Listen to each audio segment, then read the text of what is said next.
Hej! Vad är det helvete? Ett späkdjur. Jag bor i Amazonasdjungeln. Hej.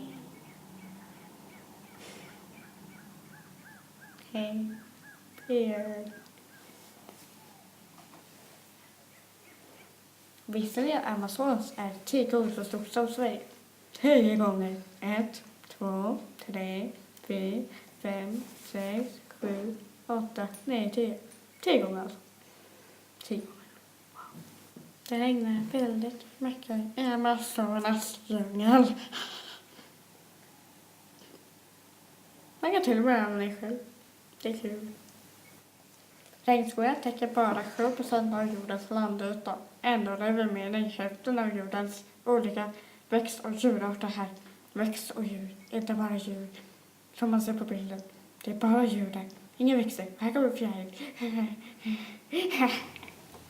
Under de senaste 100 åren har tyvärr mer än hälften av det tropiska regnskogen försvunnit. Wow, en fjäril. Wow. Hjälp regnskogen. Köp ekologiska bananer. Dåliga bananer.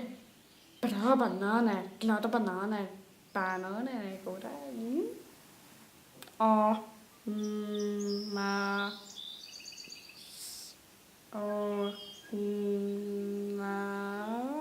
Amazonas.